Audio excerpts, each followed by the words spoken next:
Jangan ngajak perang, karena kami tidak takut. Hak kami untuk mempertahankan garis leluhur kami. Kalian tidak percaya, masa bodoh. Dan saya yakin keturunan Wali Songo rela mempertahankan kehormatan leluhurnya dengan taruhan nyawa dan darah mereka. Sekarang ini ada orang-orang tidak bertanggung jawab mau obok-obok nasab Wali Songo, saudara. Bukan nasab Ba'alwi yang mau diobok, bukan nasab para habaib yang mau diobok, saudara. Akan tetapi nasab Wali Songo termasuk nasab Sultan Hasanuddin, mereka ingin obok-obok, saudara. Dan ini berbahaya. Para tubagus, para ratu tidak boleh diam. Jangan ngutak-ngatik keluarga orang lain, cukup urusin keluarga sendiri. Kalau bukan keluarganya, jangan sok tahu dengan keluarga orang lain. Fitnah, saudara. Kalau ada yang mengatakan Ba'alwi baru sekarang aja nih ngaku-ngakuin kesultanan, bohong. Ini Ba'alwi nggak ngakuin nasabnya kesultanan, bohong. Wali Songonya habaib. Jadi kalau ada orang yang sekarang ini, yang sekarang ngaku cucunya Wali Songo, itu nggak ada. Sekalipun ada dari pihak ibu, bukan dari pihak abah. Kalau dari pihak ibu terputus. Orang-orang Yaman itu bermigrasi ke Indonesia. Wali Songo sudah ada, keturunannya sudah ada. Jangan dibilang Wali Songo nggak punya keturunan laki-laki. Besar mulut, tapi nanti akan dipermalukan nanti. Cuma keturunannya anak cucunya ini selama rentan waktu 500 tahun mereka tidak mau menjaga itu. Amul Fagi sama, dari anabisme itu dari Amul Fagi.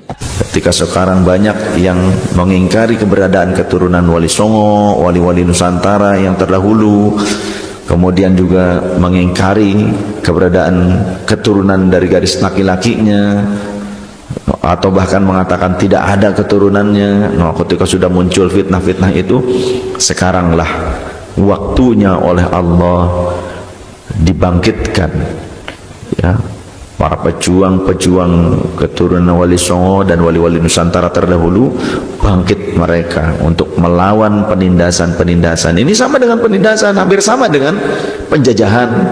Jangan kebakaran jenggot kalau mereka keturunan Wali Songo dan keturunan wali-wali Nusantara berani melawan. Jangan salahkan siapapun, hak mereka untuk mempertahankan garis leluhur mereka. Itu fitnah yang ingin mengadu domba anak keturunan kesultanan dengan para habaib dari kalangan Ba'alwi, saudara. Maka itu saya mau tanya semua di sini, fitnah semacam ini biarkan atau lawan? Biarkan atau lawan? Takbir! Menggunakan referensinya dari Van der Burg, orientalis Belanda. Jadi akhirnya banyak dibelokkan sejarah itu. Yang para wali Nusantara terdahulu yang jalurnya dari Maroko, entah itu yang Al-Hasani ataupun Al-Husaini. Jadi banyak distorsi, termasuk sejarah. Wali Songo dari Amul Fagi. Kalau Wali Songo itu famnya Azamat Khan. Nah, Azamat Khan itu dinisbatkan dari Sayyidina Abdul Malik Ibn Alwi, Amul Fagi. Tadi Amul Fagi kan udah bilang. Berarti kan Amul Fagi.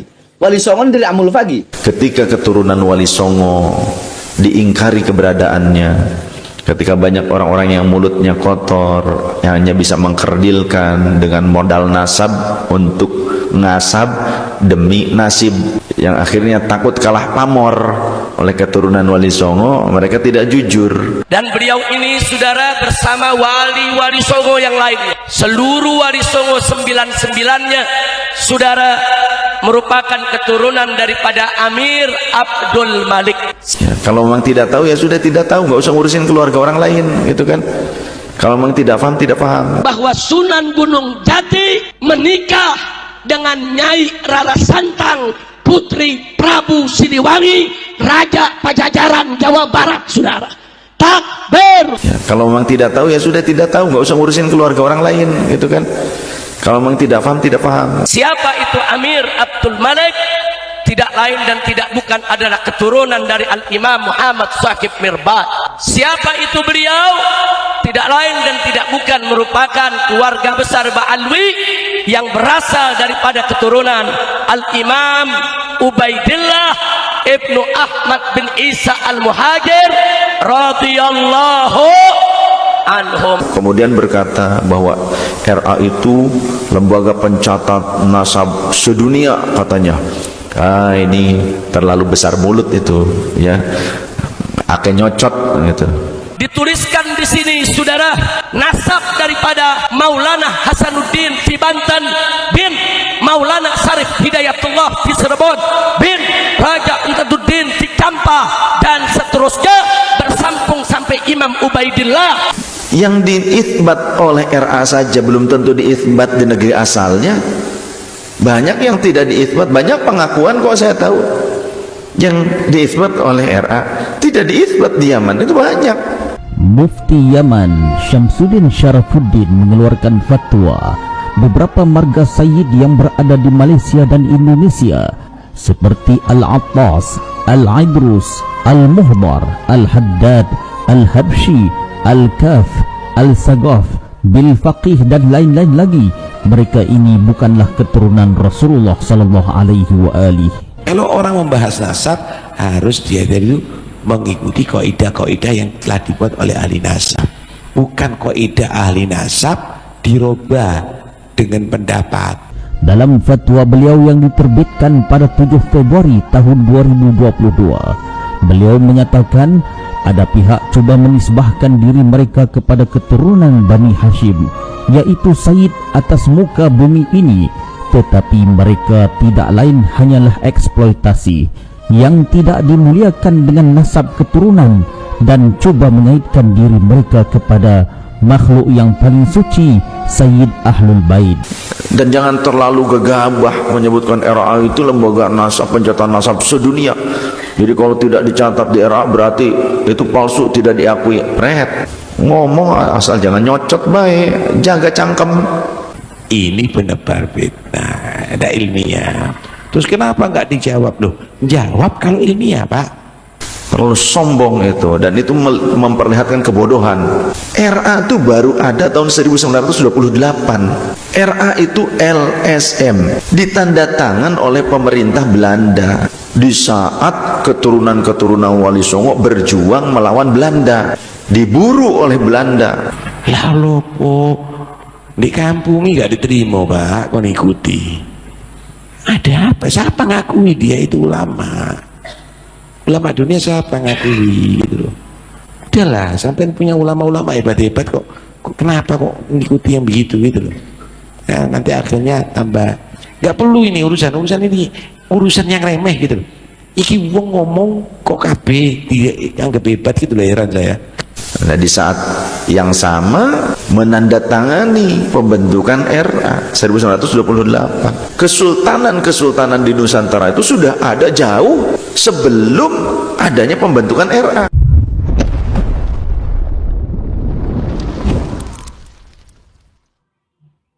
Jadi banyak distorsi ya. Termasuk sejarah, banyak distorsi. Kalau dulu banyak pemegang manuskrip kuno itu yang secara adat mereka itu membukanya hanya setahun sekali atau 2 kali. Itu pun tidak boleh difotokopi gitu kan, hanya boleh paling juga ditulis, disalin. Kita menyalin tulisan. Kenapa demikian? Untuk menjaga keotentikan. Jadi kan otentik kan, terjaga. Punya eyang saya aja dipegang oleh Buya Udin waktu itu nggak boleh difotokopi. Itu di zaman eyang saya, ya, ayahnya kakek saya. Apalagi zaman dulu. Jadi banyak yang masih kuat memegang adat dan adab. Manuskrip itu terbungkus rapi, disimpannya juga harus dengan hati-hati, dan dibukanya, contoh kalau hanya bulan Maulud, dibukanya tuh hanya bulan Maulud setahun sekali. Itu pun tidak boleh difotokopi, ya. Caranya juga bagaimana? Ada yang caranya itu tidak boleh siang, membukanya harus malam, dan tidak boleh menggunakan lampu-lampu yang terang begini, pakainya lampu ceplik. Saking apa? Sebetulnya ada historical. Dulu para dzurriyyah Rasul yang kurun awal, ya, datang ke Indonesia. Kemudian anak-anaknya itu bahkan juga keturunannya menjadi pejuang melawan penjajah, dan para penjajah memburu anak keturunan pejuang ini, memburu menantu-menantunya gitu kan. Seperti Sunan Gunung Jati keempat siapa? Fatahillah, Faletehan, itu Syarif Sayyid dari Al-Husaini ya. Fatahillah itu, makanya Sunan Gunung Jati itu ada 4. Satu Sunan Gunung Jati pertama, yakni Syekh Dhatul Kahfi, karena memang tinggalnya di Gunung Jati. Itu jadi sunan, jadi guru besar, jadi ulama, jadi mufti di situ, peguron. Jadi namanya Sunan Gunung Jati. Peguronnya, pesantrennya di Gunung Jati. Memang sekarang yang menjadi makbaroh Syekh Dhatul Kahfi. Datangnya 2 tahun setelah Syekh Qurratul Ain. Dulu Syekh Qurratul Ain datang ke Cirebon itu diusir ya, ngikut kemudian kapalnya Panglima Cheng Ho. Jadi dulu para pendakwah dari Tiongkok juga sudah sejak zaman dulu sudah ada datang. Termasuk Syekh Muhammad Cheng Ho ini seorang ulama. Muhammad Cheng Ho tuh ya, pendakwah dai itu. Muhammad Cheng Ho namanya. Nah, Syekh Qurra pernah akhirnya ikut. Ya sudah nggak apa-apa, tapi nanti anak-anak Pajajaran bakal jadi penyebar Islam. Beliau kemudian singgah di bermuara, turun di Karawang ya. Tempat turunnya ya di sini, di Poncol. Sekarang masih ada tunggul kayu besar untuk mengikat kapal Panglima Cheng Ho-nya. Masih ada di belakang Yayasan Haji Asep Hamidi itu apa? At-Taubah, di belakang pesantren At-Taubah, itu samping Citarum tuh ya, dekat pesantren At-Taubah itu masih ada itunya, kayu tunggulnya untuk mengikatkan kapal, karena di situ dulu Poponcol, Jebug, Kaum tuh dekatnya ya, itu apa, dermaga sandaran kapal-kapal besar, dermaga dulunya, tempat sandaran kapal-kapal besar dari berbagai negeri. Untuk apa? Berdagang.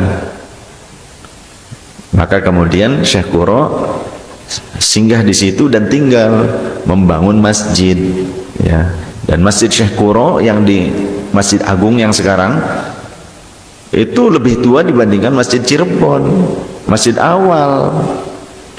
Bahkan awalnya Masjid Syekh Qurra yang di situ, ketika Syekh Syarif membuat peguronnya di Gunung Sembung, jadi setelah wafatnya Syekh Dhatul Kahfi, Syekh Dhatul Kahfi membuat peguronnya di Gunung Jati. Kalau seberangnya itu, ini kan kebelah jalan, itu namanya Gunung Sembung. Yang menjadi makbarah Syekh Syarif Hidayatullah itu Gunung Sembung namanya ya, walaupun tinggal di Gunung Sembung tetap disebut Sunan Gunung Jati. Kenapa Sunan Gunung Jati 2? Karena beliau menjadi penerus peguron yang sudah dikenal dengan istilah peguron Jati, Gunung Jati ya, peguron Gunung Jati. Nah, sedangkan di Gunung Jati itu sudah menjadi makbarohnya Syekh Dhatul Kahfi, dan Syekh Syarif Hidayatullah sudah menjadi raja, dan sudah ada keraton di situ, keraton Pakung Wati. Maka dulu disebut Nagara Pakung Wati. Nagara Pakung Wati. Sehingga Syekh Syarif Abdurrahman diutus oleh ayahnya, pergilah kamu ke Nagari Pakung Wati. Yang dimaksud adalah Cirebon. Yang akhirnya Syekh Syarif Abdurrahman Al-Qadiri dinikahkan dengan putrinya Syekh Syarif Hidayatullah. Maka sebelumnya menjadi raja, beliau jadi patih dulu, patih Qadir, karena Syarif Abdurrahman Al-Qadiri, begitu. Sebut Patih Qadir atau Zain Abdul Qadir, Syarif Abdurrahman Al-Qadiri, atau Pangeran Atas Angin, atau Pangeran jaga laut, ya. Kemudian ketika Syekh Syarif Hidayatullah atau Sunan Gunung Jati kedua, karena sudah itu tuh area situ tuh sudah disebut peguron Gunung Jati, perguruan, tempat mendidik umat. Nah di situ belum ada masjid. Syekh Quro lah yang membawa masjid dari Karawang, ya. Masjidnya kan masih kayu-kayu, yang sekarang yang tersimpan rapih masih dipakai di Gunung Jati, Gunung Sembung, bukan Gunung Jati, Gunung Sembung, karena Gunung Jati itu hanya kuburan, sekarang kan jadi area kuburan kan, makbaroh. Nah, sedangkan makbaroh Syekh Syarif Hidayatullah itu namanya Gunung Sembung, di Gunung Sembung. Jadi Gunung Sembung itu masih ada kan masjid sekarang, tapi sudah diperluas. Nah, masjid aslinya yang masih soko guru tiang-tiangnya itu masih ada, hanya dibukanya itu kalau hari Jumat saja. Kalau hari Jumat, nah itu para bekal, para pengurus-pengurus itu di dalam, ya. Nah itu yang sekarang sering dipakai sholat jamaah sekarang selain Jumat, itu tambahan. Jadi masjid agungnya yang asli itu yang bawaan dari Cirebon oleh Syekh Quro, itu yang pakai kayu yang di dalamnya. Saya pernah masuk juga karena Jumatan di situ juga saya dapat. Nah, jadi Syekh Syarif Hidayatullah walaupun tinggalnya di Gunung Sembung tetap disebut dengan Sunan Gunung Jati. Yang dimaksud adalah Sunan Gunung Jati kedua, melanjutkan Syekh Dhatul Kahfi sebagai Sunan Gunung Jati pertama. Kemudian setelah wafatnya Syekh Syarif Hidayatullah, maka patihnya yang juga menantunya Syarif Abdurrahman Al-Qadiri ini yang menjadi Sunan Gunung Jati ketiga, ya.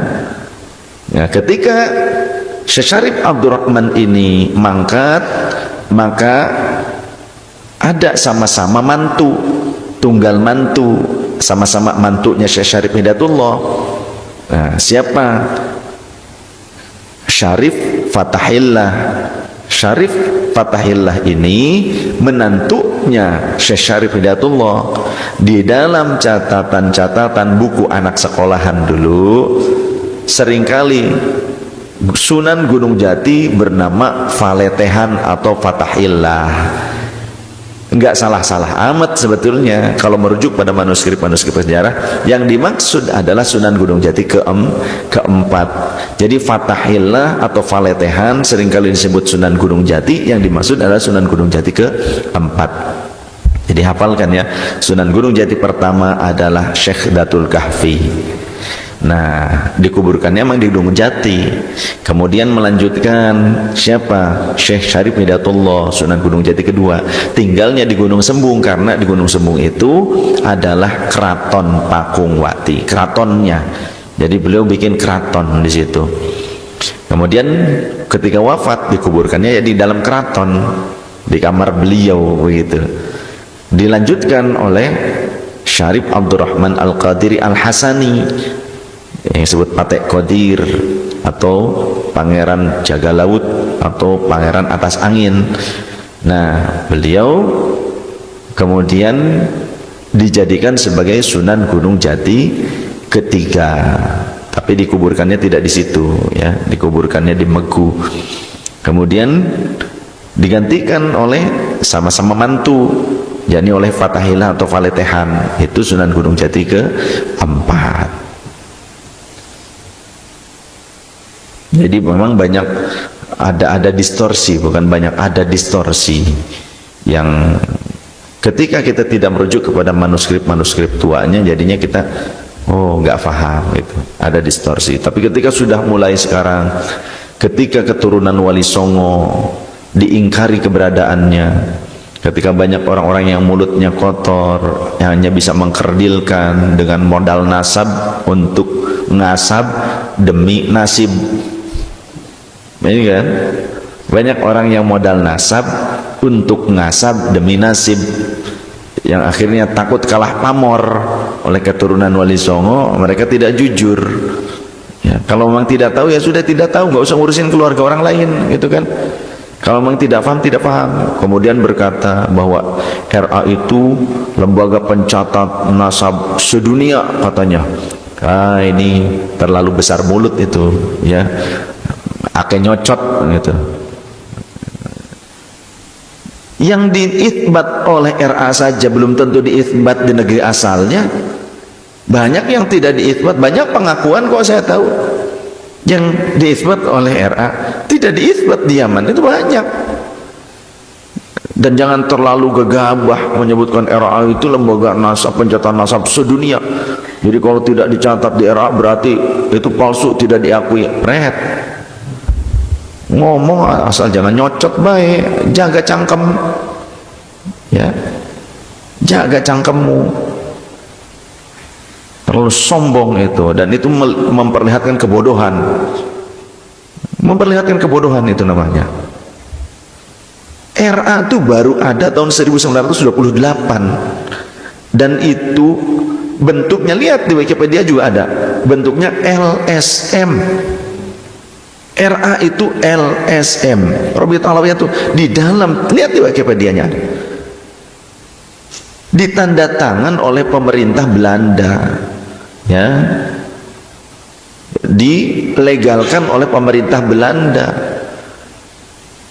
tahun 1928 di saat keturunan-keturunan Wali Songo berjuang melawan Belanda, diburu oleh Belanda, oleh pemerintah kolonial karena selalu memberontak kepada Belanda. Keturunan-keturunan para wali Nusantara yang terdahulu itu selalu kebanyakan membelot terhadap Belanda. Nah, di saat yang sama, di saat itu ya Belanda menandatangani pembentukan RA 1928.